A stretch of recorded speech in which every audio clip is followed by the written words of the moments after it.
Hello student, कैसे हैं आप? आई होप आप सभी अच्छे होंगे। प्यारे बच्चों, आज हम करेंगे कक्षा 8 के हिंदी के एडग्रेड अभ्यास पुस्तक के पाठ 19 को। इस पाठ का नाम है बच्चों बहादुर बेटा।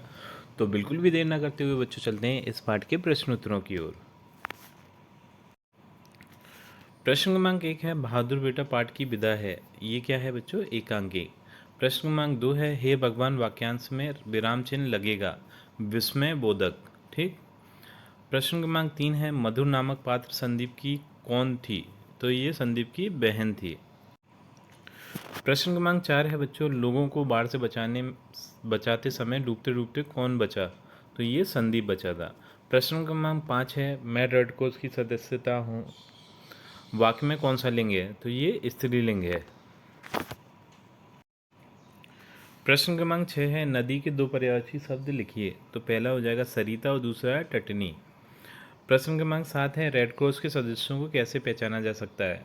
तो इसका उत्तर लिखेंगे रेड क्रॉस के सदस्यों को उनकी ड्रेस तथा उनके लाल क्रॉस के निशान से पहचाना जा सकता है। मतलब उनकी ड्रेस पे ऐसा लाल कलर का निशान होता है, जैसे डॉक्टरों की ड्रेस पे रहता है ना, डॉक्टरों का अलग होता है, वाइट कलर का रहता है, ये लाल रहता है। प्रश्न क्रमांक 8 है संयोग शब्द का वाक्य में प्रयोग लिखिए।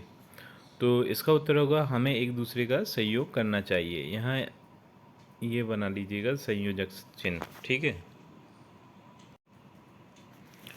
प्रश्न क्रमांक 9 है माँ ने संदीप की तारीफ क्या कहकर की? तो इसका उत्तर है माँ संदीप के बारे में कहती हैं कि मुझे खुशी है, वह ऐसा है, बिल्कुल अपने पिता पर गया है, जिंदगी भर वह भी यही करते रहे हैं, कभी चैन से नहीं बैठे।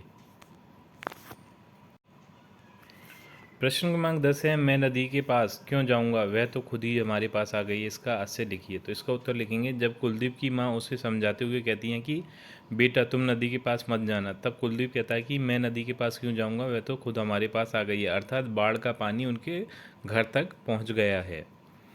प्रश्न क्रमांक 11 है बाढ़ पीड़ितों के लिए मधुर ने क्या करने की ठानी? तो इसका उत्तर है बाढ़ पीड़ितों के लिए मधुर ने चंदा करने की ठानी थी। मतलब वो बाढ़ पीड़ितों के लिए पैसा इकट्ठा करना चाहती थी। प्रश्न क्रमांक 12 है बाढ़ के अलावा किन्हीं तीन प्राकृतिक आपदाओं के नाम लिखिए। तो पहला हो जाएगा भूकंप, दूसरा तूफान और तीसरा ज्वालामुखी विस्फोट। प्रश्न क्रमांक 13 है बाढ़ पीड़ितों की कोई 5 समस्याएं लिखिए।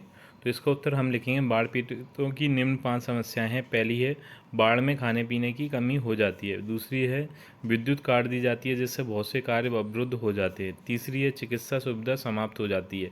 चौथी है चारों ओर जल भर जाने के कारण निवास संबंधी समस्या उत्पन्न हो जाती है। पाँचवीं है ज़्यादा दिन तक बाढ़ तक का पानी भरने से विभिन्न प्रकार के रोग जन्म ले लेते हैं।